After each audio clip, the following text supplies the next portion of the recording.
Hi, my name's Phil. I like talking about politics, and in this video, I like to discuss the new Nissan investment for batteries to be manufactured in the UK that a quite desperate crowd of Brexit supporters are still trying to hail as vindication for their act of national self-destruction.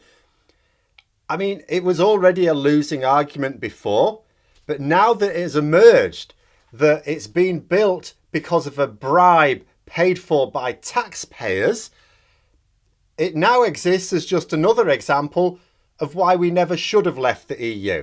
But first, if you'd like to be notified of daily news and politics, please subscribe to the channel and click the bell notification icon. So this investment, been mooted a while back, now official. Nissan is to build a large-scale factory in Sunderland for batteries, for electric cars. The Brexit voting town, whose manufacturing sector has seen announcements of major job losses already. Brexit supporters highlighted this as investment, as proof of something. I'm not entirely sure what, actually, truth be told. They could have been arguing that it was a Brexit benefit. Was that the case? Or were they arguing that it was simply an example of how Brexit doesn't actually need to destroy our entire manufacturing sector? Like, if it's the first, if they're actually trying to argue this is a Brexit benefit, then two things have to be true. One, the investment has to be something that wouldn't have been possible if we had not left the EU. But this is not the case. Nobody is able to point to any feature of Brexit that has made this deal possible without a certain level of corruption anyway. In other words, we could have had this built if we were in the EU.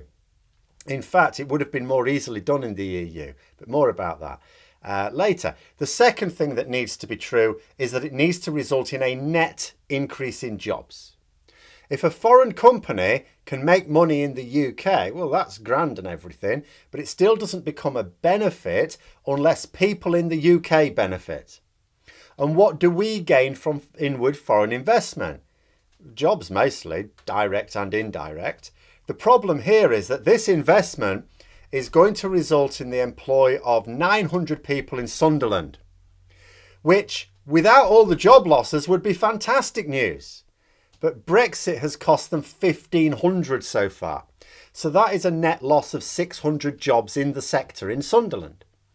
Hundreds of households that have lost their income and won't be getting a new one from this news.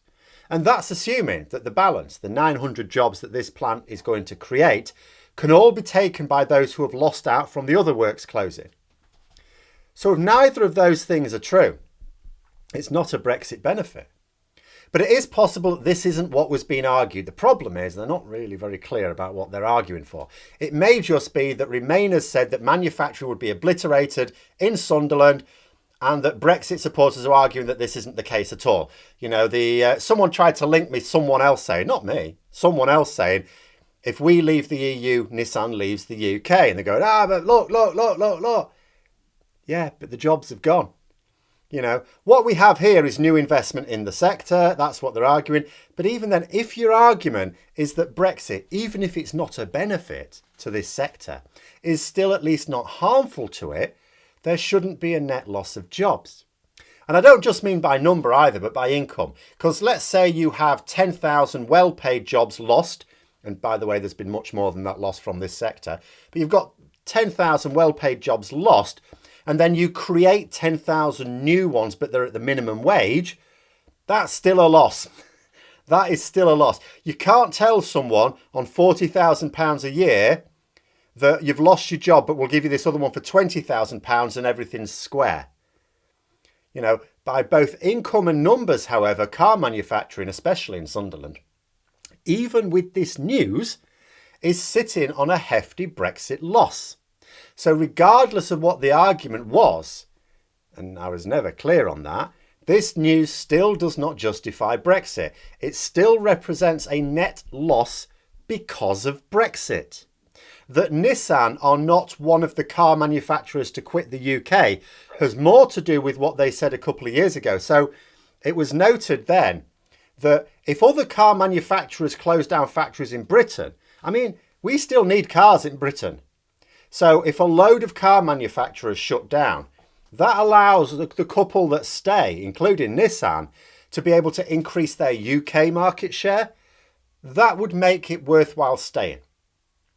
Brexit can't sustain the entire sector as it was before Brexit. It's impossible because so much of what we make, both cars and parts, or did make, exported to the EU. Well, that's become more expensive now.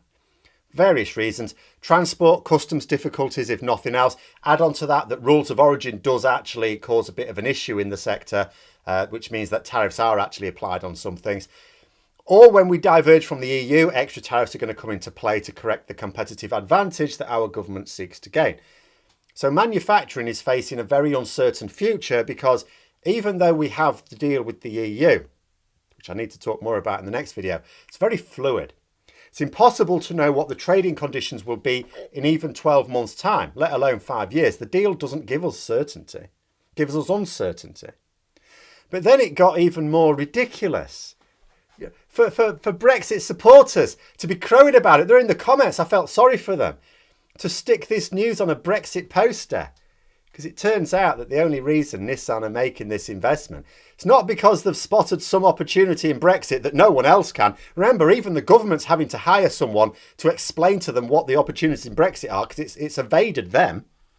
It's not even that they are filling gaps left by their competitors shutting up shop in Britain, which is all I thought it was about. But because there's little point in the manufacturing something, unless it's mostly going to be sold in the UK, there is no point in setting up anything new. But no, the reason this investment is being announced is because Boris Johnson has spent other people's money again. Ours, actually, in this case.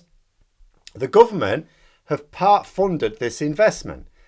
And as far as I can tell, there'll be it's not an investment on our part. There's no return. I think we're just giving them the money.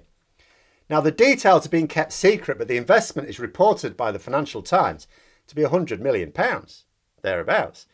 Now, this is for various parts of the project, not just Sunderland.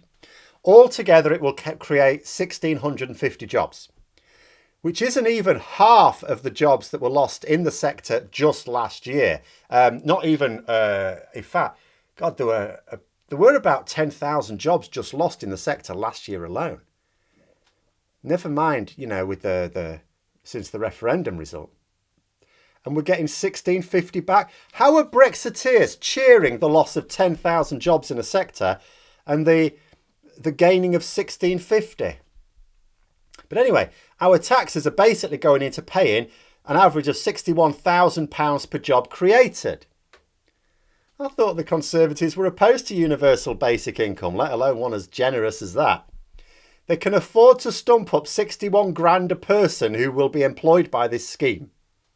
Now, obviously, the real figure will be less, I suppose, because, you set up jobs in a couple of factories and there'll be other jobs indirectly in the wider supply chain. Of course there will. But that's still taxpayer money being used to fund a private company whose profits don't even remain in the country. I know Johnson talks about global Britain, but I didn't realise what he meant was dividing Britain up and scattering it across the globe. And what are they doing it for? What's the government's benefit? What's the UK benefit for this? If we're basically having to pay for the wages. I mean, they can't do that for everyone who wants to invest. Not possible for them to pay the bulk of the wages for any workers that would be needed for foreign investment. How would that work? Come and build a factory here. We'll pay the workers' wages. You keep the profits. Is that how capitalism works these days? Maybe it is. After all, Conservatives are now apparently comfortable with following leaders who are unfaithful to their spouses, who abandon their children, who break the law. In the case of America, didn't even seem to mind you having a sexual interest in your own teenage daughter. You might even consider that these could be the last desperate days of capitalism, as it's existed for some time now, where the system collapses under the weight of its own unachievable expectations and gets ready to be replaced by something else. Like the end of the Egyptian Empire, which ended up with them all basically eating each other. But anyway, back to the specific situation here. The investment does nothing to balance the jobs lost in the sector, but it's come with a hefty price tag. For what?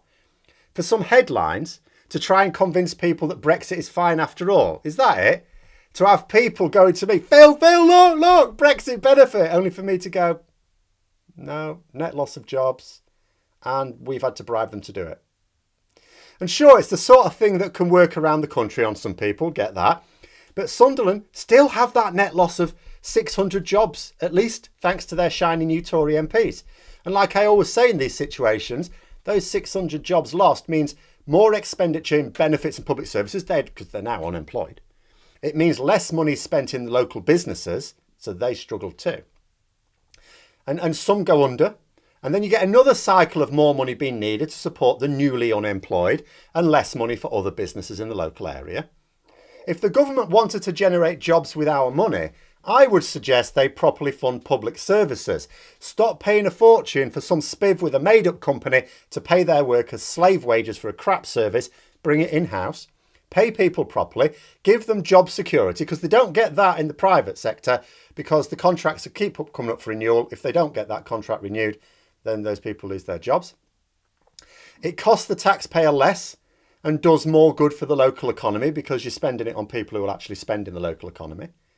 But no, the very people who desperately need that economic model instead decided to vote for the precise opposite, for our dwindling tax receipts to be funnelled out of the country instead. So yeah, don't even try and claim this new plant as a Brexit win. It was never a Brexit win, even without the bribery. But it's just now become an embarrassment for Brexit champions. But those are my thoughts. Let me know yours in the comments below. Hope you found the video interesting. If you did, don't forget to click the like button. And if you'd like to support the channel further, please also click the Patreon link for details. And until next time, I'll see you later.